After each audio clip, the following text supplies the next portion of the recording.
Stroke यानी paralysis होने के बाद हमारी क्वालिटी ऑफ लाइफ कम हो जाती है। इमोशनल टर्बुलेंस बना रहता है, रिकवरी स्लो होती है और हीलिंग अच्छे से नहीं हो पाती है। इससे पेशेंट बहुत परेशान होते हैं। नमस्कार दोस्तों, मैं डॉक्टर इंदु आप सभी का स्वागत करती हूँ हमारे चैनल पर।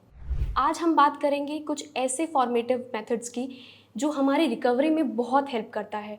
मेडिसिन, फिजियोथेरेपी ये तो हमारे प्राइमरी पिलर्स है ही, बट उसके साथ साथ स्लीप और हाइड्रेशन भी मेंटेन करना उतना ही इम्पॉर्टेंट है हमारी रिकवरी के लिए।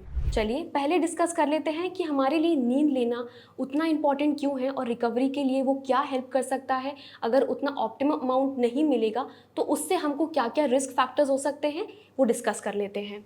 स्ट्रोक पेशेंट्स में ऑप्टिमम अमाउंट ऑफ नींद होती है 7 से 8 घंटे।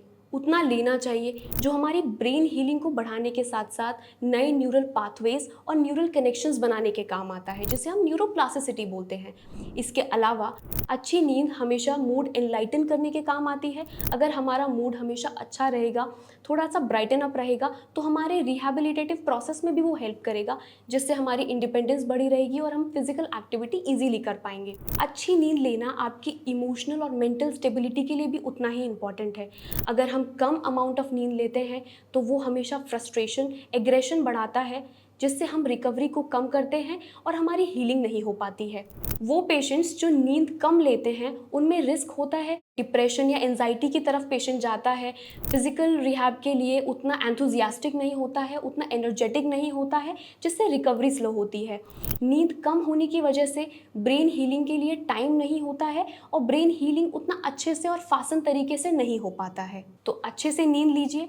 Now we will be discussing about hydration. Hydration यानी तरल पदार्थ का उपयोग कितना ज़रूरी है आपकी रिकवरी के लिए। हाइड्रेशन मेंटेन करना इसलिए ज़रूरी है ताकि ब्रेन में ऑक्सीजन फ्लो अच्छा बना रहे, मूड एनलाइटन रहे और रिहैबिलिटेशन के लिए हमारी बॉडी हमारा साथ दे और हम लोग इजीली उसको कर पाएँ। पहले जान लेते हैं पानी पीना उतना इम्पॉर्टेंट क्यों है। जब भी हम optimum amount of hydration maintain करते हैं अपनी बॉडी में, तब वो खून को बहने की क्षमता को बढ़ाता है। उसके साथ साथ ब्लड क्लॉट जो फॉर्म होने वाले होते हैं उसको कम करता है। पानी अच्छी मात्रा में पीने से ब्लड थिकनेस मेंटेन होती है, जो हमारे आगे स्ट्रोक रिस्क फैक्टर्स को कम करने के काम आता है। नेक्स्ट वुड बी, अब हम सब जानते ही हैं कि हमारा ब्रेन 70% ऑफ वाटर से बना है। अब 70% पानी से बना है। दैट मीन्स कि थोड़ी सी भी अगर डिहाइड्रेशन है तो वो लीड करेगी हमारी हीलिंग प्रोसेस को कम करने के लिए, कन्फ्यूजन क्रिएट करने के लिए और रिकवरी को धीमे करने के लिए। तो हमको अच्छी अमाउंट ऑफ हाइड्रेशन मेंटेन करना इसलिए भी इंपॉर्टेंट है। Next would be our muscle and bone health. Muscles and bones they are purely water permeable. हमको पानी उतने अच्छे से पीना है जिससे हमारी मांसपेशियां अच्छे से काम कर पाएँ। हमारी मांसपेशियों की हेल्थ के लिए ज़रूरी है एक अच्छी अमाउंट ऑफ वाटर, जो उनके फ्लो को, उनके काम को बीच में ना रोके और रिस्ट्रिक्ट ना करे। आपने बहुत बार सुना होगा कि स्ट्रोक पेशेंट्स को मसल क्रैम्प्स की कंप्लेन होती है। मसल क्रैम्प्स क्यों होते हैं? डिहाइड्रेशन।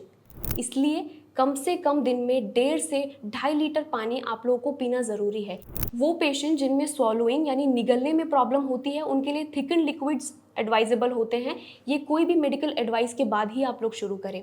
अगर आप अच्छे से पानी नहीं पीते हैं तो उसके रिस्क फैक्टर्स भी हो सकते हैं। आप लोग कोई भी इन्फेक्शन कैच कर सकते हैं। उसके अलावा ब्लड क्लॉट्स बन सकते हैं, जो कि दूसरे स्ट्रोक का कारण बन सकते हैं और बार बार स्ट्रोक आने से हमारी हीलिंग प्रोसेस कम हो जाती है और उतना अच्छे से रिकवर हम लोग नहीं कर पाते हैं। उसके अलावा किडनी पर स्ट्रेन पड़ना, कॉन्स्टिपेशन होना रिस्क फैक्टर है हमारे डिहाइड्रेशन की वजह से।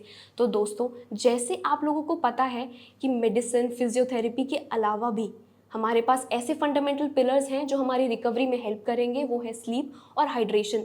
मैं उम्मीद करती हूँ सब पेशेंट्स और उनके केयर गिवर्स से वो इन 2 चीज़ों के ऊपर भी उतना ही ध्यान देंगे जितना मेडिसिन और फिजियोथेरेपी के ऊपर ध्यान देते हैं। मिलते हैं अगली वीडियो में। तब तक के लिए आप लोग ध्यान रखिए, स्वस्थ रहिए और अच्छे से एक्सरसाइज करिए। नमस्कार।